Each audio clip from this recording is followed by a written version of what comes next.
Bhaskar astrology classes में आपका स्वागत है। साथियों, इस श्रृंखला में हम सप्तमेश यदि छठे भाव में बैठा हो यानी अपने भाव से द्वादश हो तो उसके क्या परिणाम होंगे, इस विषय पर बात कर रहे हैं। अभी तक हमने पिछले 2 चैप्टर्स में सप्तमेश शनि के बारे में बात की है, जो कि क्रमशः कर्क और सिंह लग्न के थे, और इस विषय में हम बात करेंगे अब शुक्र की। और जैसा कि हम सभी जानते हैं, शुक्र भी 2 लग्नों में सप्तमेश होता है, यानी मेष लग्न में सप्तम भाव में तुला राशि पड़ेगी तो यह सप्तमेश होगा, और वृश्चिक लग्न में सप्तम भाव में वृष राशि पड़ेगी तो भी सप्तमेश होगा। तो आज हम बात करेंगे मेष लग्न में सप्तमेश शुक्र की। मेष लग्न में सप्तमेश होकर शुक्र यदि छठे भाव में बैठा होगा तो अपनी नीच राशि कन्या राशि में होगा। तो अब जानते हैं इसके क्या परिणाम होंगे।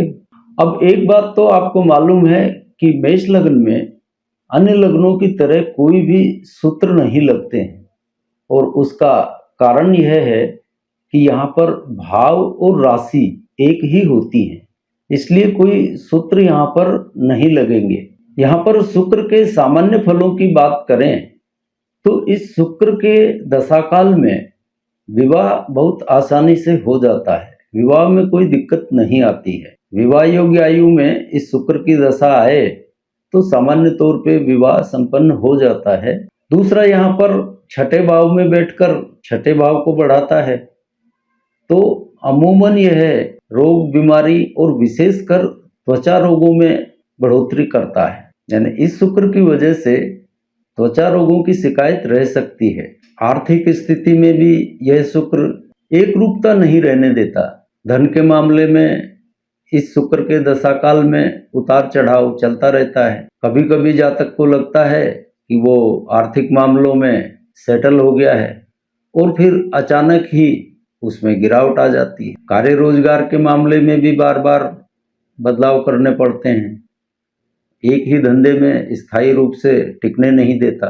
तो यूं हम कुल मिलाकर देखें तो यह शुक्र अपने दशाकाल में कोई बहुत विशेष फल नहीं दे पाता है। अब यहाँ पर आप देखिए, छठे भाव में शुक्र अपनी नीच राशि कन्या में बैठा है और इसकी उच्च राशि मीन है द्वादश भाव में, और यहाँ छठे भाव में बैठकर यह शुक्र देव श्रेणी का ग्रह हो जाता है, यानी इसमें देवत्व आ जाता है। जबकि मूल रूप से शुक्र असुरों का गुरु है, भोग विलास का कारक है, और इसी वजह से यह शुक्र जातक को कुछ शरीफ किस्म का बना देता है। जातक में शराफत कुछ ज्यादा ही घर कर जाती है, और इसी शराफत की वजह से बार बार जातक को नुकसान उठाना पड़ता है। कोई भी इस जातक को आसानी से बेवकूफ बनाकर अपना काम निकलवा सकता है।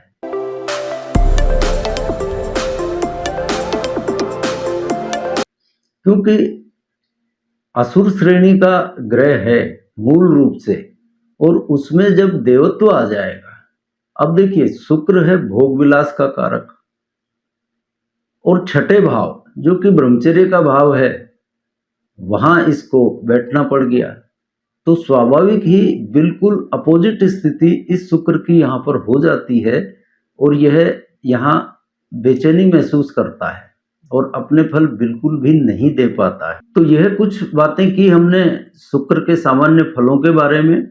आइए अब बात करते हैं सप्तमेश होकर अपने भाव से द्वादश बैठने के कारण इस शुक्र का वैवाहिक जीवन पर क्या प्रभाव होगा।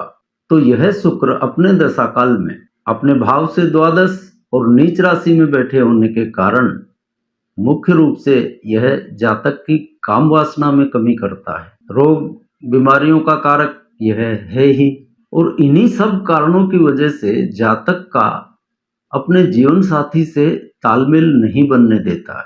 दाम्पत्य इतना सुगम नहीं रह जाता है, कुछ ना कुछ खटपट लगी ही रहती है। तो इसमें मुख्य रूप से मनमुटाव का कारण यही बनता है। और मान लीजिए यह शुक्र नक्षत्र स्वामी हो तो फिर यह स्त्री हो या पुरुष हो, दोनों के दाम्पत्य जीवन को बहुत बुरी तरह से प्रभावित करता है।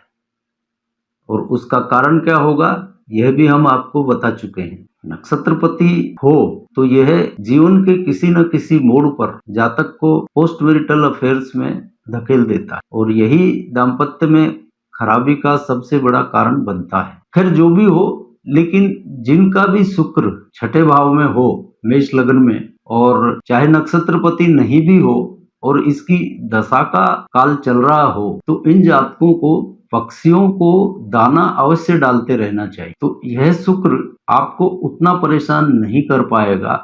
इसका एकमात्र सिंपल सा यह उपाय है, पक्षियों को दाना डालना तो यूं भी पुण्य का काम है, लेकिन छठे शुक्र वाले यदि पक्षियों को दाना नियमित डालेंगे तो उनको बहुत बड़ी राहत मिलेगी। तो आज के चैप्टर को यहीं पर विराम देते हैं और अगली बार मिलते हैं अगले विषय के साथ। तब तक के लिए जय जय सिया राम।